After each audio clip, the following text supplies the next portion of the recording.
어,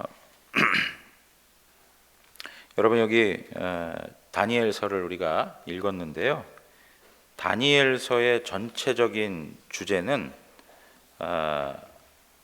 마지막 때에 하나님의 교회가 하나님의 은혜 속에서 어떻게 세워지게 되는지에 대한 설명을 해주고 있습니다.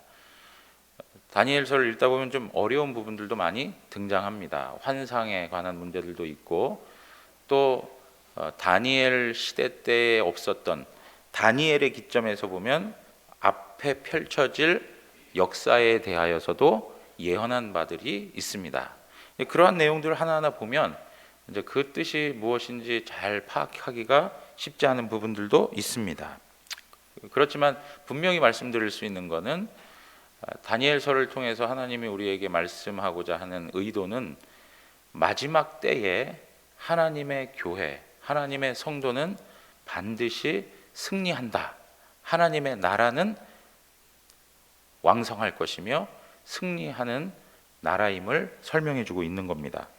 다니엘서 8장 17절에서 19절에 있는 말씀을 가서 보시면, 그가 내가 선 곳으로 나왔는데 그가 나올 때 내가 두려워서 얼굴을 땅에 대고 엎드리매 그가 내게 이르되 인자야 깨달아 알라 이 환상은 정한 때 끝에 관한 것이라, 이렇게 얘기해요. 그러니까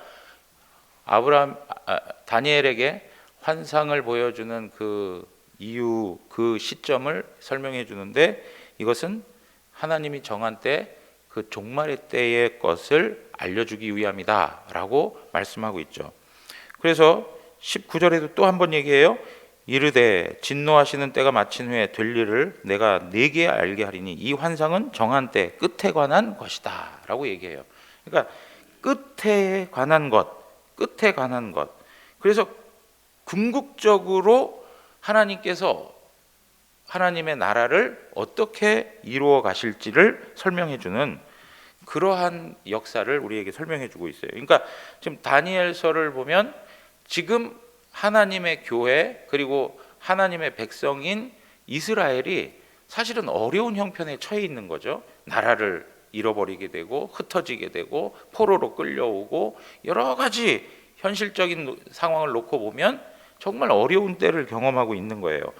그럼에도 불구하고 그 하나님의 나라가 세상 나라로부터 굉장히 많은 어려움과 고난과 박해를 밟아가는 과정들도 있지만 결국에는 어떻게 된다고요?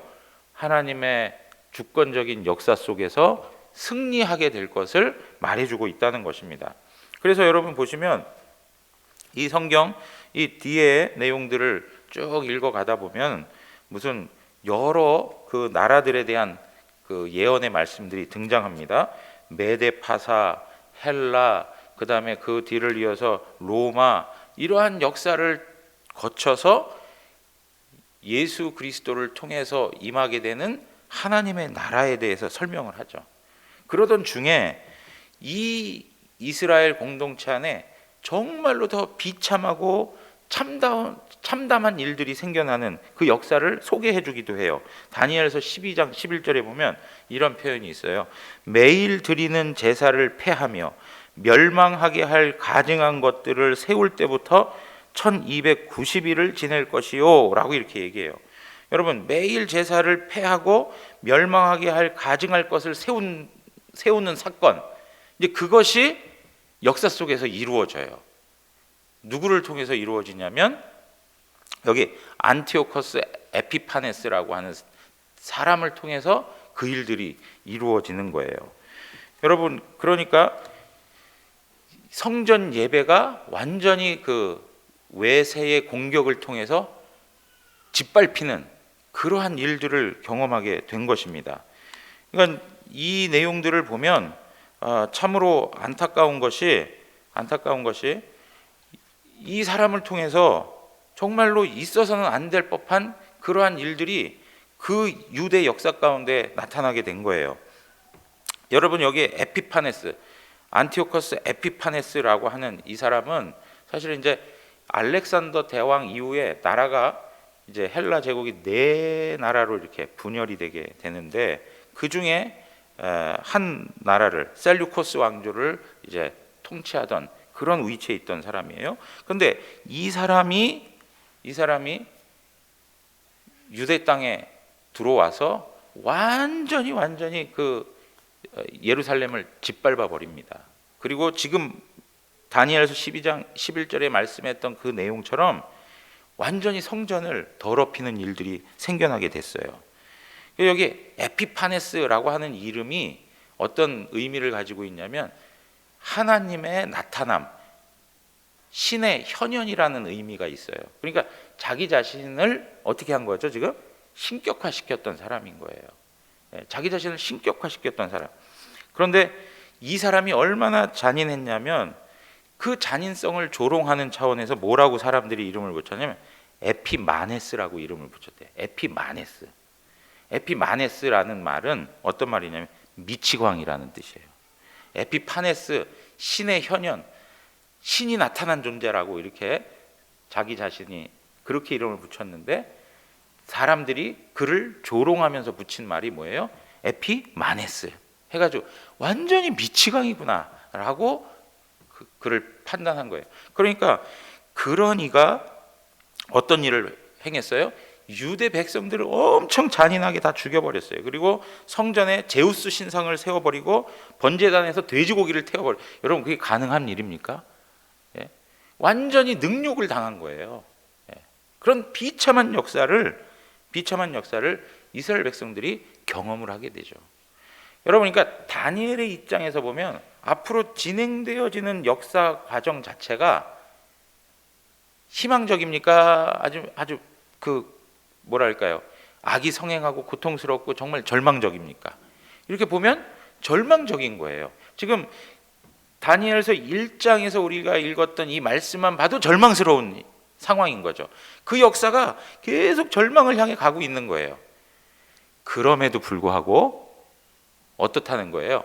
하나님의 나라는 승리할 것이다 라고 하는 것을 우리에게 전달해 주고 있는 것이 바로 다니엘서예요. 여러분 이러한 내용들을 보면서 오늘 우리가 이 말씀들을 통해서 우리 현실에서도 역시 다른 어느 때보다도 어려운 현실을 우리가 맞이하고 살아가고 있어요.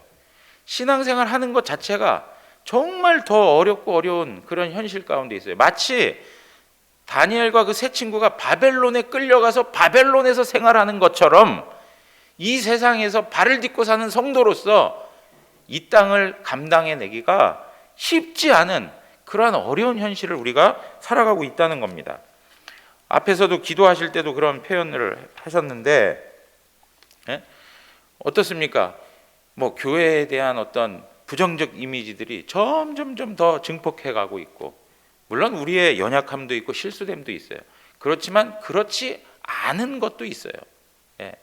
여러분 이번에도 보니까 그 MBC에서 기사가 하나 나왔는데 유명 기독 언론사 대표의 아들이 불법 촬영을 했다는 거예요.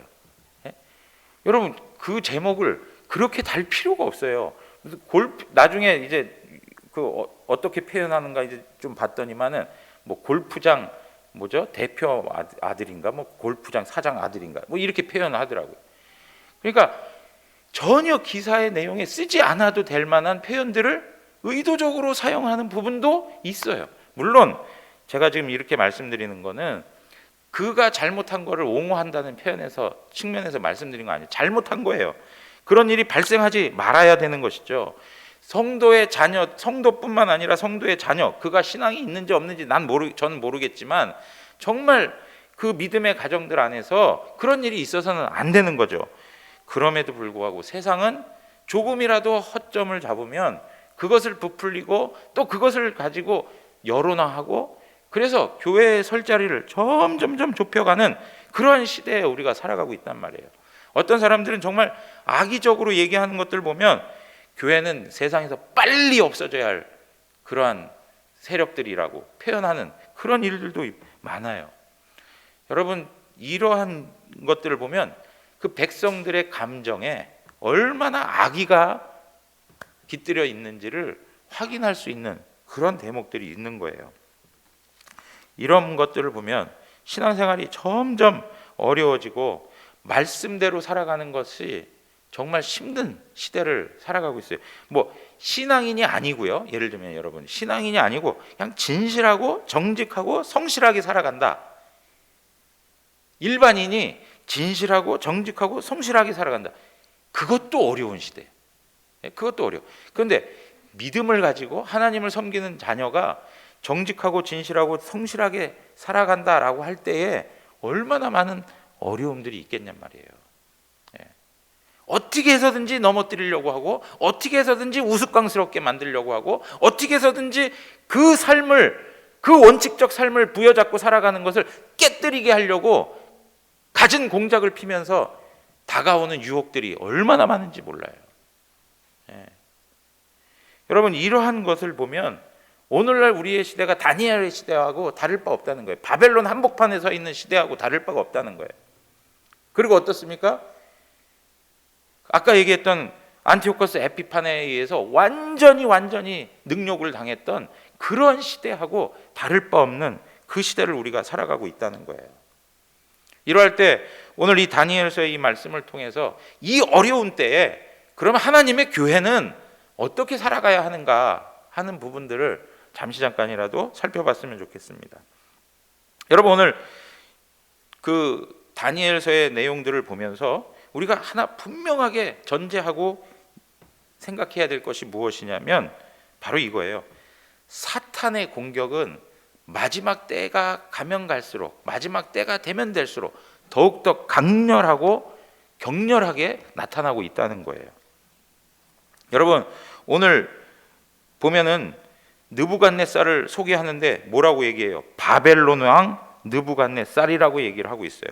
그리고 2절 가서 한번 보세요. 2절에 뭐라고 얘기합니까? 주께서 유다 왕 여호야김과 하나님의 전 그릇 얼마를 느부갓네살의 손에 넘겼습니다. 그리고 그가 그것을 가지고 가서 어디요? 신할 땅 자기 신들의 신전에 가져다가 그 신들의 보물 창고에 두었다. 그렇게 얘기하고 있어요. 여러분, 신할 땅이 어디입니까? 신할 땅. 우리 계속 지금 생각을 해 가셔야 돼요. 신할 땅 그러면 누구를 생각할 수 있습니까? 창세기로 가서 돌아가 보면 니무롯을 생각해요. 노아의 홍수 이후에 함의 자손이었던 니무롯이 신할 평지를 중심으로 해서 첫 용사로서의 삶을 살죠. 인간들을 사냥하는 영혼 사냥꾼으로서의 삶을 살아가요. 하나님을 대적하고 반대하며 살았던 대표적인 인물로 기록되고 있어요. 그의 시대가 지나서 또 어떤 일이 벌어졌죠? 신할 땅에서 하나님을 대적하고 반대하여 하나님보다 더 높아지고자 바벨탑을 쌓는 일들이 벌어지죠. 여러분, 그러니까 이 신할은 전부 다 어떤 의미를 가지고 있어요? 하나님을 반대하고 하나님에 대해서 대항하는 사탄의 공격을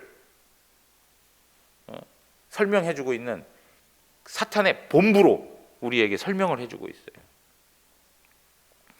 그러니까 지금 바벨론이 예루살렘을 완전히 짓밟았다. 그리고 거기에 있는 모든 것들을 다 탈취해 가버렸다 하는 그 이야기는 그냥 단순하게 하나의 역사적 과정이겠지 하고 넘길 이야기가 아니고 어떤 거예요? 영적인 문제인 거죠. 영적 전쟁이 있는 거예요.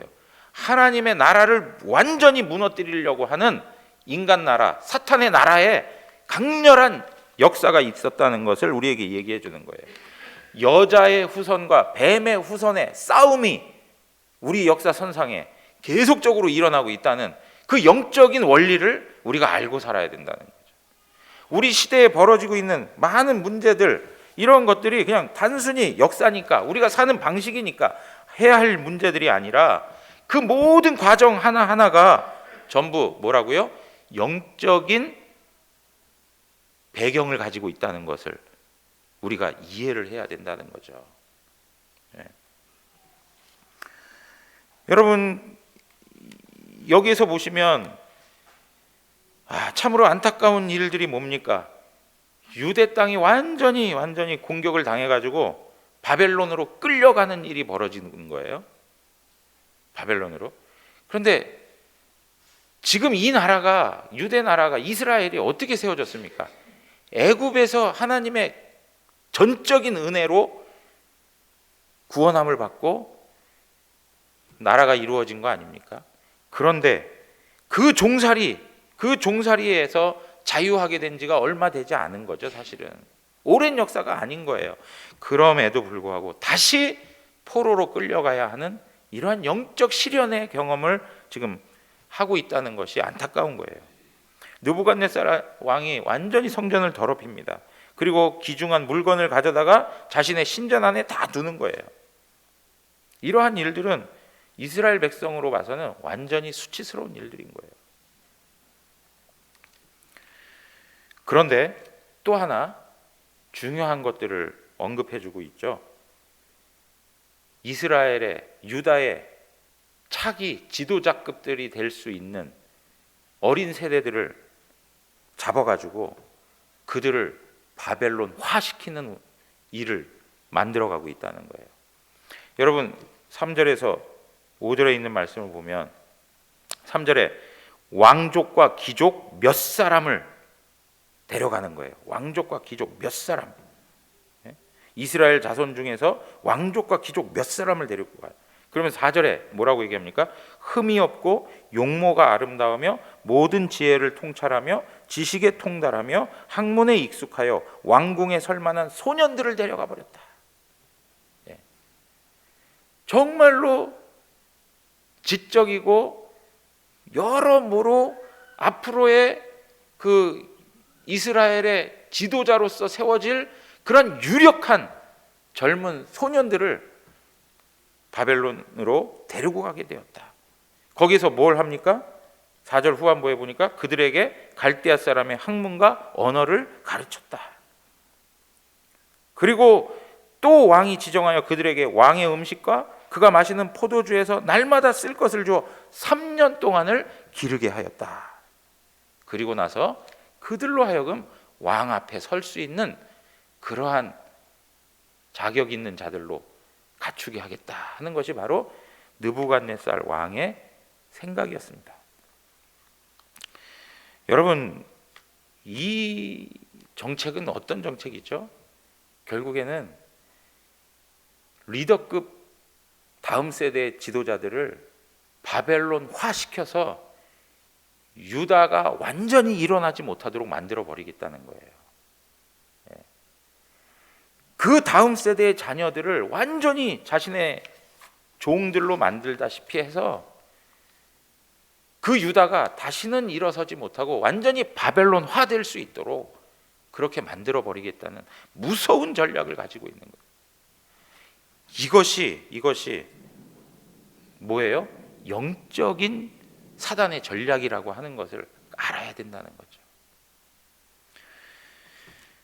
여러분, 지금 오늘날 우리가 경험하고 있는 교회들이 지금 맞이하고 있는 삶의 모습이 느부갓네살에 의해서 우리 다음 세대 자녀들을 다 빼앗기고 있는 것과 다르지 않은 그런 시대를 우리가 살아가고 있어요. 정말 하나님 나라를 위해서, 주님의 교회를 위해서, 이 세상의 복음화를 위해서 정말 신실하게 세워져야 할 그 자녀들이 사탄에 의해서 완전히 그 마음을 빼앗기고 완전히 세상화 되어 버려가는 이러한 현실을 우리가 경험하고 있는 거예요. 여러분, 이 세상이 얼마나 거대하고 우리의 마음을 빼앗을 만한 것들로 가득 채워져 있는지 곳곳에 널려 있는 것이 그런 것들 아닙니까? 그리고 지금 시대적 흐름 속에서 다양성이라고 하는 것이 얼마나 강조되어지고 상대주의적 사고방식 속에서 살아가고 있는지 절대적인 것이 없어요. 그러니까 기독교 신앙에서 말하는 오직 예수로만이라고 주장을 하면 완전히 구시대적인 사고방식 속에 살아가는 꼰대들에 비유하면서 설명해 가잖아요. 어떻게 그렇게 사고가 좁을 수가 있어? 여러분, 그러한 방식으로 끊임없이 조롱하고 비난하고 자기 소견에 옳은 대로 행하는 그러한 시대에 살아가고 있는 거예요. 주일 성수를 한다, 그리고 술 담배를 하지 않고 11조 생활을 하면서 세상 문화에 거리를 두며 살아간다 그러면 완전히 꼴통이구만, 외골수이구만 하는 그러한 부정적인 단어를 붙여가지고 그들로 하여금 위축당하게 만들고 하나님 앞에서 바르게 살아가는 것임에도 불구하고 마치 내가 이상한 사람처럼 느껴지도록 만드는 대세가 하나님을 떠나는 문화 속에서 하나님의 말씀을 부여잡고 살아가는 것이 오히려 미련한 것 같은, 이 세상에서 실패하기 위해서 정신을 놓고 사는구나 라고 할 정도로 그렇게 몰아가고 있는 지금의 현실인 거예요. 여러분, 지금 왕이 주는 음식, 왕이 마시는 포도주를 받아 먹어야만 했어요. 여러분, 이런 거 보면 오늘날 시대에 우리가 술, 담배하고 하는 거, 이거 신앙의 본질이 아니라고 이야기들을 많이 해요. 그런데 다니엘과 그 세 친구도 그들도 말할 수 있지 않겠어요? 왕이 먹는 진미를 먹고 일반인들이 먹는 포도주를 마신다는 게 그게 도대체 뭐냐? 그게 뭐가 그렇게 문제가 있냐? 제사 드렸던 음식이라고? 그거 아무것도 의미가 없는 거 다 아는데 무슨 그게 의미가 있다고 거기에 의미를 부여하면서 그걸 먹지 말라고 하냐? 그냥 단지 음식으로 이해하면 되지 않겠느냐? 여러분, 얼마나 다 좋은 이야기예요. 그런데 그들이 그것을 먹지 않는 그 이유가 단지 음식을 싫어해서입니까? 아니죠. 거기에는 무엇이 깔려 있는 거예요? 신앙 고백에 대한 문제가 깔려 있는 거예요. 신앙 고백에 대한 문제. 내가 하나님 앞에서 술과 담배를 하지 않겠다. 건강의 이유 이런 걸로도 안 할 수도 있지만 난 신앙적 차원에서라도 난 하지 않겠다. 나는 하나님 앞에서 주의를 성수하면서 하나님 예배하는 것을 기쁨으로 살며 살겠다. 여러분, 이것이 단지 형식이 아니라는 얘기예요. 이것이 하나님 앞에서 우리의 신앙의 고백이기 때문에 중요하다는 거예요. 여러분, 결혼 기념일을 갖는다든가 아니면 청춘 남녀가 서로 만난 지 100일이 되었다든가 그러면 그 마음속에 있는 사랑을 표현하기 위해서 이벤트를 열기도 하잖아요. 그죠? 어떤 선물을 사가지고 전달을 해주든가 그런 거 하잖아요. 여러분, 그게 단지 이벤트이기 때문에 이벤트가 중요한 게 아니잖아요. 뭐 때문에 그게 중요하게 느껴지는 거예요? 그 사람의 마음의 표현이 담겨 있기 때문에 그런 거잖아요.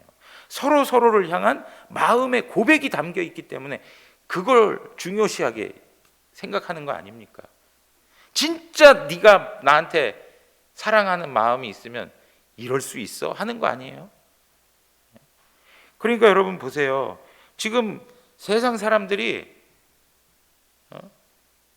술, 담배, 어떤 신앙적인 부분에서 평범하게 살아갈 수 있는 그런 그 여러 가지 일들 속에서 우리 사람이 살아가는 다 마땅히 할 수 있는 일이지 라고 말하지만 우리는 그것을 단순하게 생각해야 할 문제가 아니라는 거예요.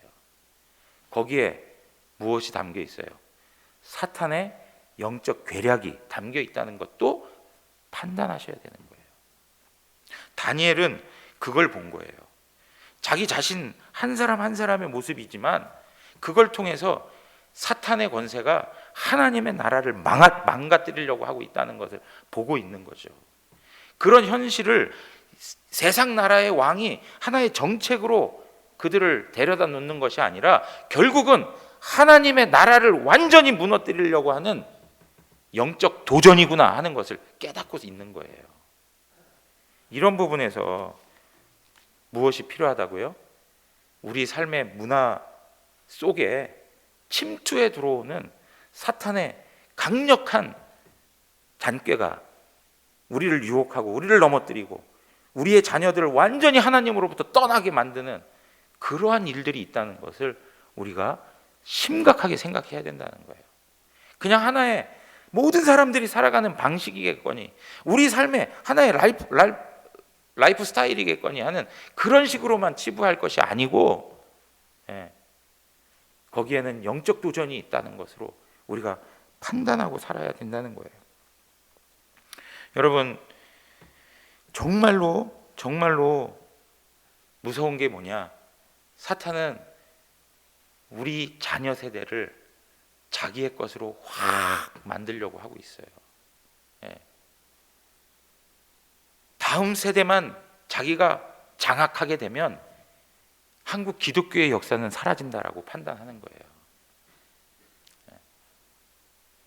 그러니까 그 모든 잔꾀와 그런 모든 화력을 우리 자녀 세대에게 다 집중시키는 거예요.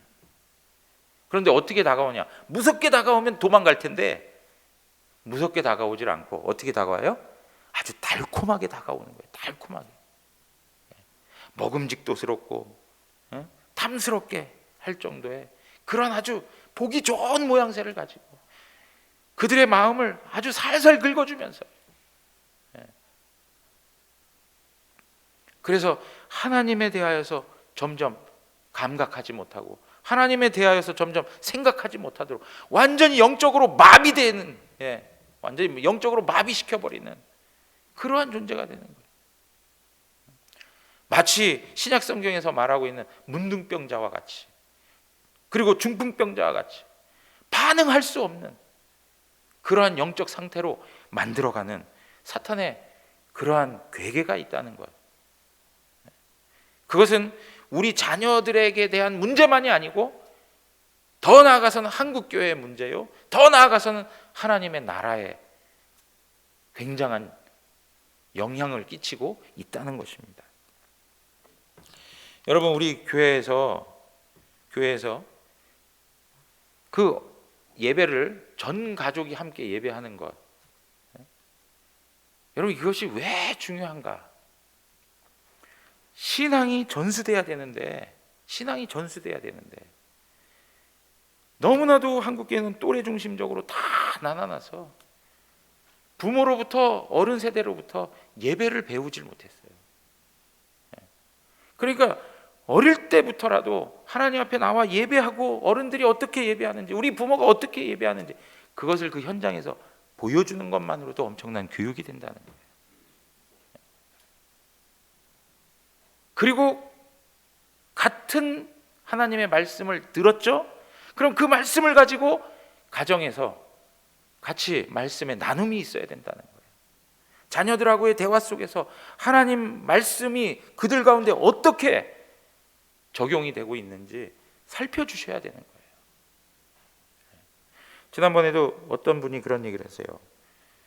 어떤 장로님 가정인데 지금은 이제 다 성년이 됐어요. 자녀를 키우면서 한 번도 자녀들하고 충돌되거나 갈등한 적이 없었다는 거예요. 어떻게 그럴 수 있습니까? 어릴 때부터 주일날 들었던 말씀을 가지고 일주일에 한 번씩 가정 예배를 드리면서 그 가정 예배 속에서 전부 이야기를 끄집어내 놓고 얘기하는, 대화하는 그러한 신앙적 대화의 분위기를 가정 속에서 만들어 왔었다는 거예요. 어릴 때부터. 그러니까 그 모임 속에서, 그 대화 속에서, 말씀을 가지고 나누는 그 대화 속에서 그들의 여러 가지 고민과 갈등과 어려운 문제들 다 쏟아져 나오고 그것을 서로 말씀 속에서 다시 한번 확인하고 어떻게 살아야 할지를 안내해주고, 그리고 또 같이 기도해주고 하면서 대화가 되다 보니까 자녀들하고 조금의 갈등을 겪어본 적이 없었다는 거예요. 물론 각 가정마다 다 틀릴 수 있어요. 그럼에도 불구하고 우리가 그러한 노력은 해봐야 되지 않겠습니까? 그냥 달랑 주일날 일주일에 한 번 20분 30분 와서 설교 말씀 듣는 거, 그리고 심지어는 50분 예배하고 뭐 1시간 예배하는 것조차도 애들이 지루해가지고 그것을 줄여야 된다. 우리의 영적인 수준을 계속 하향평준화시키는 그런 일들이 돼버려서는 안 돼요.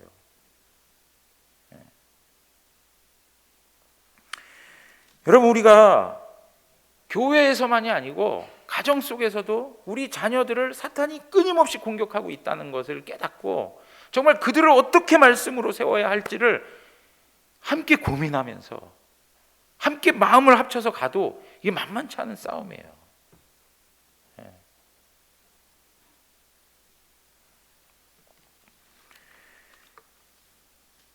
여러분, 우리가 기독학교를 왜 세우려고 하는 겁니까? 다른 거 아니에요. 우리 아이들이 신앙적으로 분명한 기독교 세계관이 정립되지 않고 일반적인 학교에 가가지고 계속 세속적인 그런 가치관들을 주입받고 그것으로 교육받고 하니까 우리 아이들이 혼란스러워요. 그리고 거기 가서 듣다 보면 믿지 않는 애들이 이야기하는 게 다 정답으로 이야기되는데 본인은 틀렸다라고 얘기하면 그게 거기서 받아들여질 수 있습니까? 본인의 생각을 잘 설명할 수 있는 그 정도의 수준이 아닌데 그것을 감당해야 되려니 그게 견뎌낼 수가 있냔 말이에요. 그러니까 저는 적어도 상당히 오랜 기간 동안이라도 우리가 우리의 자녀들을 말씀으로 잘 양육해서 그리고 나서 세상에 내보내도 늦지 않다는 거예요.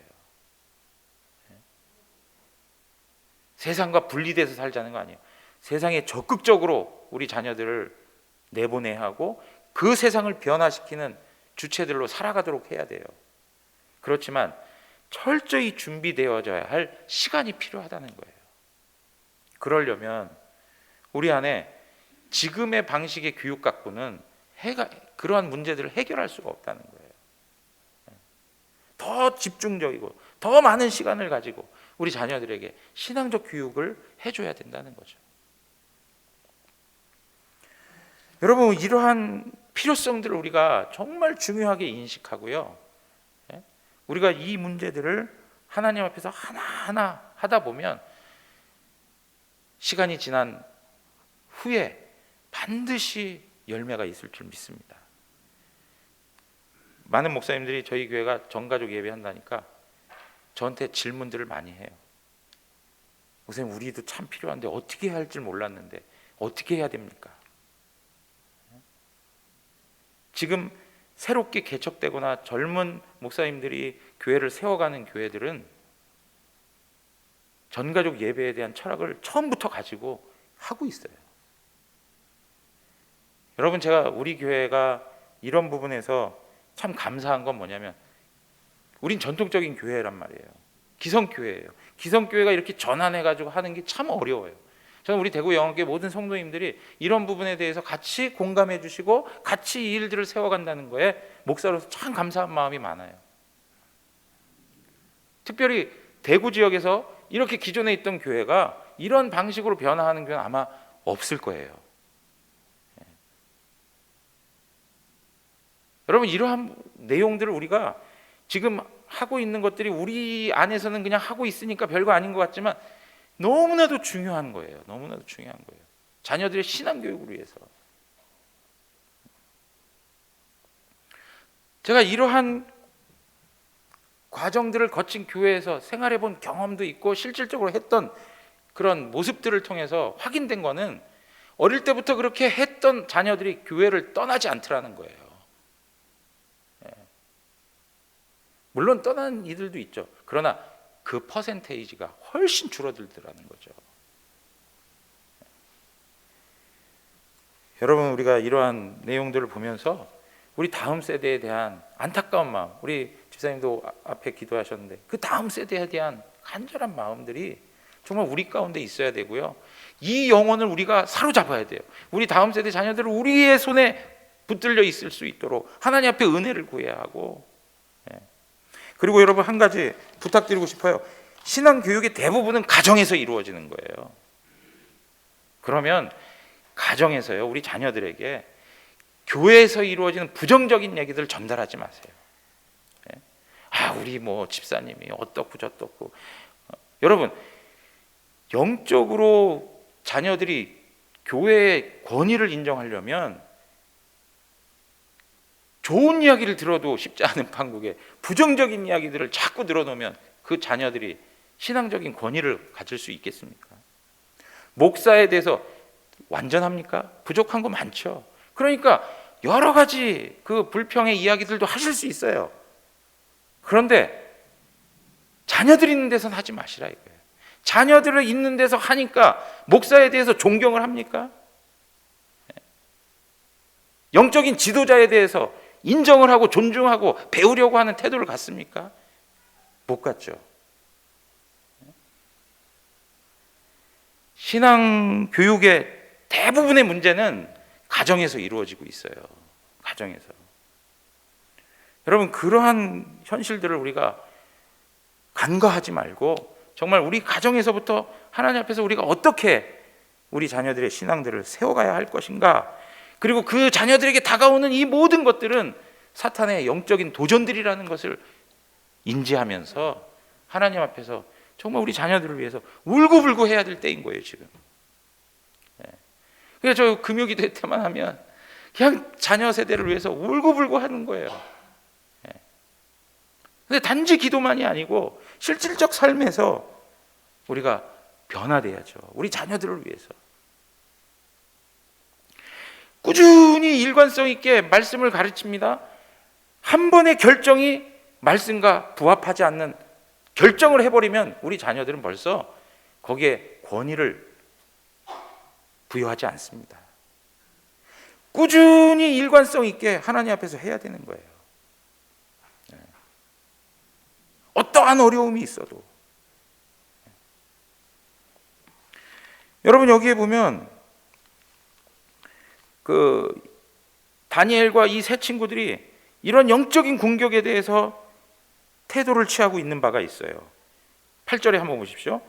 다니엘은, 우리 다 같이 한번 읽겠습니다. 시작. 다니엘은 뜻을 정하여 왕의 음식과 그가 마시는 포도주로 자기를 더럽히지 아니하리라 하고 자기를 더럽히지 아니하도록 환관장에게 구하니. 여러분, 다니엘은요 평범한 일상에서 찾아오는 이런 영적인 도전들을 주의 깊게 살피고 하나님의 선하신 뜻이 무엇인가를 보는 거예요. 이 상황에 내가 어떻게 적응하지? 이게 아니고 하나님의 선하신 뜻이 무엇인지를 생각해요. 여기서 다니엘이 뜻을 정한다라는 게 무슨 뜻을 정하는 걸까요? 하나님의 뜻을 마음에 둔다는 거예요. 하나님의 뜻을 마음에 두는 거예요. 그리고 이것이 자기만 무너뜨리는 게 아니고 하나님의 나라를 무너뜨리고 하나님의 교회를 망가뜨리려고 하는 사탄의 괴략이다라고 하는 것을 아니까 그걸 용납할 수가 없는 거예요. 단순한 문제로 보지 않는 거예요. 여러분 보십시오. 다니엘도 그렇고 지금 몇 사람을 데리고 왔는데요. 그 중에 몇 명이나 있었는지 모르지만 오늘 성경에 보면 다니엘과 그 세 친구만이 하나님 앞에서 뜻을 정하여 이 일을 해요. 그러면 주변에 있는 사람들의 시선도 무시 못하는 거 아니에요? 야, 꼭 신앙을 저렇게까지 해야 돼? 지금 뭐 우리가 끌려와가지고 그냥 여기에 따라서 그냥 하면 되지. 그리고 그런 거 뭐 음식 먹고 안 먹고 뭐가 그렇게 중요해? 그냥 지금은 생존이 중요하지 말이야. 그리고 그런 것에 대해서 자기 동료들도 굉장히 어렵게 그 다니엘과 세 친구를 바라보는 그런 모습들이 있었을 거란 말이죠. 여러분, 왕의 명령을 거부한다는 거 이거 쉬운 일이 아니잖아요. 왕의 명령을 거부한다. 어쩌면 지금 이들이 경험하고 있는 거는 사실은 큰 특혜를 누리는 거예요. 세상적 관점에서 보면 성공할 수 있고 그 시대 속에서 자신의 이름을 떨칠 수 있고 부와 명예를 얻을 수 있는, 권세를 얻을 수 있는 그런 기회가 주어진 거예요. 그런데 그것을 거부한다? 이건 참 있을 수 없는 거 아닙니까? 여러분, 만약에 한번 생각해 보세요. 그런 일이 있는지 없는지 모르지만 만약에 이런 거예요. 청와대에서 대통령 직속으로 차세대 리더 그룹을 모집해가지고 뭐 예를 들면 거기에 30명이 30명 모집해가지고 걔네들 특별하게 좀 더 키우려고 한다. 그런데 우리 자녀가 뽑혔어요. 근데 예배를 못 드려. 여러분 어떻게 하시겠어요?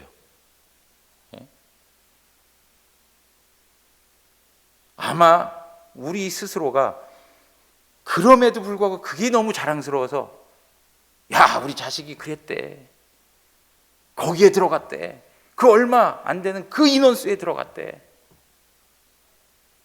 여러분, 그거 자랑할 것 같지 않습니까? 그런데 다니엘과 이 세 친구들은 그런 건 아니고 하나님 앞에서 본인들이 해야 할 바는 지켜야 되겠다는 거예요. 자신들이 큰 특혜를 얻고 왕으로부터 많은 은혜를 입어서 그 자리에 있다는 것 자체가 어쩌면 수치스럽게 느껴질 수도 있었겠죠. 그러니까 자신들에게 있어서 중요한 건 왕의 명령이 아니라 하나님의 말씀이 더 중요하다는 거예요. 그것을 설명해 가기 시작하는 거예요. 사랑하는 성도 여러분, 이들은 세상적 욕망을 다 내려놓고 그냥 하나님만 의지한 거예요. 하나님만. 여러분, 오늘 우리의 삶에 똑같은 내용인 겁니다. 여러 가지 상황과 환경이 우리에게 주어질 수가 있어요. 어떤 때는 굉장히 좋은 환경으로 우리의 마음에 기쁨을 안겨줄 수 있어요. 그런데 거기에 뭐가 있어요? 영적인 시험과 도전이 있어요. 그래서 우리로 하여금 완전히 세상으로 빠져갈 수 있는 길을 열어주는 그러한 일을 만나게도 돼요.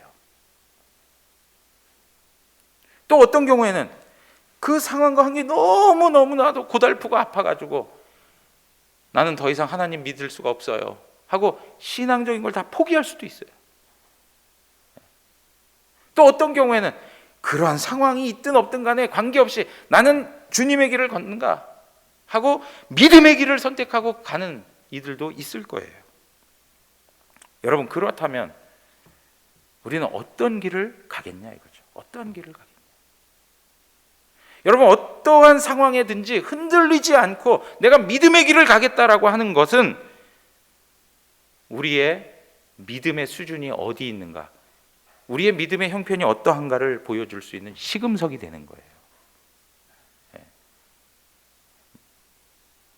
내가 어떠한 태도를 취하고 어떤 결정을 하는가, 내가 어떤 환경 속에서 하나님의 말씀 앞에 어떻게 반응하는가, 이것이 나의 믿음에 대한 여부를 묻는 시금석이 된다는 거죠.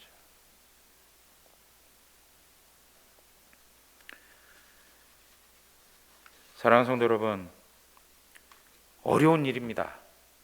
그럼에도 불구하고 다니엘은 결단했습니다. 그리고 하나님께 마음을 두고 환관장에게 자신들이 요구할 것을 요구했습니다. 그랬더니 어떻게 됐습니까? 9절에 한번 다 같이 읽겠습니다. 하나님이 다니엘로 하여금 환관장에게 은혜와 긍휼을 얻게 하신지라. 얻게 하신지라. 그래서요, 12절부터 15절에 있는 말씀을 가서 보시면, 청하오니 당신의 종들을 열흘 동안 시험하여 채식을 주어 먹게 하고 물을 주어 마시게 한 후에 당신 앞에서 우리의 얼굴과 왕의 음식을 먹은 소년들의 얼굴을 비교하여 보아서 당신이 보는 대로 종들에게 행하소서 하매, 그가 그들의 말을 따라 열흘 동안을 시험하죠. 그리고 나서 15절에 다 같이 한번 읽겠습니다. 열흘 후에 그들의 얼굴이 더욱 아름답고 살이 더욱 윤택하여 왕의 음식을 먹는 다른 소년들보다 더 좋아 보인지라. 더 좋아 보인지라. 10일 동안 시험을 했습니다. 채소와 물만 먹었습니다. 그런데 하나님께서 그들을 유익하게 하셨습니다. 여러분, 하나님의 능력이 시대가 바뀌어서 나타나지 않는 것이 아닙니다. 하나님의 능력은 오늘날도 동일하게 일어납니다. 중요한 것은 우리가 믿음으로 행하지 않기 때문에 그래요. 우리 이 집사님 오늘도 찬양하면서 그 얘기 했잖아요. 뒤에서는 애국 군대가 막 오고 앞에는 홍해로 가로막혀 있고. 여러분, 어떻게 해야 합니까? 믿음으로 서야 되는 거죠. 믿음으로 서야 돼요. 다른 게 아니에요. 우리에게 믿음을 보이라고 주님께서 말씀하시는 거예요. 그러면 그것을 통해서 하나님께서 역사하시는 거예요. 역사하시는 거예요. 여러분, 우리 자녀들을 세워가기 위해서 간곡히 부탁드립니다. 우리가 알고 있는 신앙의 내용대로, 우리가 알고 있어서 가지고 있는 신앙의 고백대로 모든 것을 결정해 보세요. 그러면 하나님께서 역사하시는 것을 경험할 겁니다. 그리고 우리의 자녀들은 그것을 보면서 하나님은 살아계시는구나 하는 것을 배우게 될 거예요. 그런데 어떻게 해요? 그렇지 못할 경우에 자꾸 세상과 타협을 하죠. 자꾸 세상과 거래를 하고, 하나님은 계속 뒤로 밀리고 하나님이 최고의 가치가 되신다는 것, 그것을 가르쳐 줘야 되는데 그러지 못하는 거죠. 여러분, 학원에 가서 공부하는 것 해야 해요. 부족한 것 있으면 배워야 합니다. 열심히 다니도록 해야 돼요. 그러나 하나님을 아는 것, 하나님 앞에 예배하는 것이 그것보다 더 중요하다는 것은 가르치셔야 돼요. 만약에 이 두 가지의 문제가, 그 두 가지의 시간이 겹칠 때에 무엇을 선택할 건가? 하나님 앞에 예배하고 하나님의 말씀을 지켜 행하는 것을 선택하는 것을 가르치셔야 돼요. 우리가 그것에 약함이 있다는 거예요. 수없이 많은 말로 신앙적인 이야기를 한들 무슨 의미가 있습니까? 실질적 결정이 그렇지 아니한데.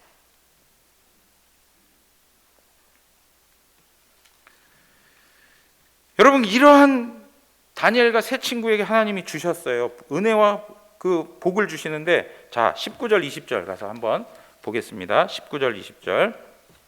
왕이 그들과 말하여 보매 무리 중에 다니엘과 하나냐와 미사엘과 아사랴와 같은 자가 없으므로 그들을 왕 앞에 서게 하고, 왕이 그들에게 모든 일을 묻는 중에 그 지혜와 총명이 온 나라 박수와 술객보다 10배나 나은 줄 아니라. 여러분, 하나님께서 어떻게 하세요?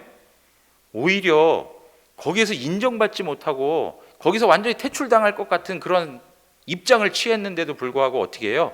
하나님께서 그들을 왕 앞에 세우시는 거예요. 여러분, 하나님이 높이시면 낮아지게 할 리가 없습니다. 하나님이 낮추시면 높게 할 리가 없습니다. 하나님의 손에 있어요. 하나님의 손에. 우리 다음 세대의 자녀들에게 계속 그것을 설명해 주셔야죠. 하나님의 주권에 있다. 하나님이 너 인생의 주인이 되신다. 하나님이 너 인생을 책임지고 계시고 너의 이 모든 인생은 하나님의 뜻대로 되는 인생이다. 그러므로 그 하나님 앞에 순종하라.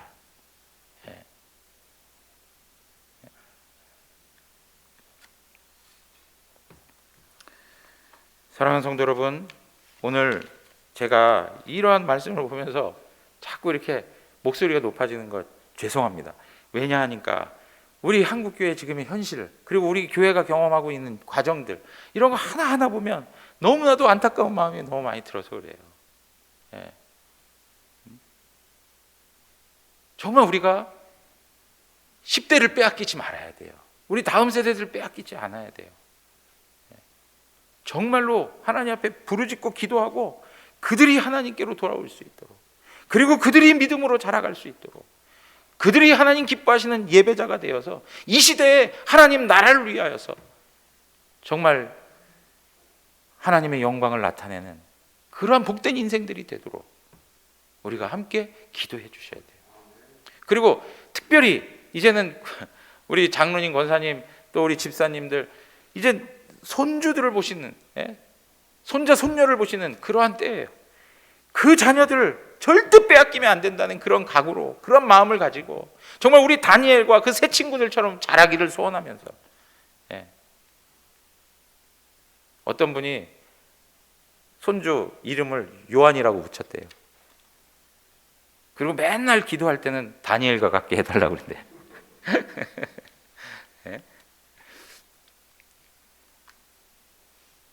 여러분, 우리가 이러한 말씀을 통해서 다시 한번 영적인 도전이 있다는 것을 깨닫고, 또 하나님 앞에서 정말 뜻을 정하고 결단하며 살아갈 때 하나님이 책임져 주신다는 걸 깨달으면서 우리 자녀들을 믿음으로 세워가는 은혜가 있기를 원합니다. 지금이라도 늦지 않았습니다. 내가 할 수 있는 최선을 다해보세요. 하나님 앞에 부르짖으며 기도하고 은혜를 구하고, 지난날 내가 하나님 앞에서 잘못 태도를 취했던 이 모습들이 있다면 하나님 앞에 회개하고, 자녀들 앞에서도 용서를 구하고, 그리고 하나님 앞에서 바른 신앙의 모습을 가지고 함께 일어나자고 제안해보세요. 그리고 끝까지 복음을 전하고 복음으로 섬기고 복음으로 사랑하는, 그렇게 해서 그들이 하나님 앞에 다시금 회복된 심령으로 나올 수 있도록 우리가 포기하지 말고 기도하기를 원합니다. 우리 시간 다 같이 일어나셔서 찬양하도록 하겠습니다.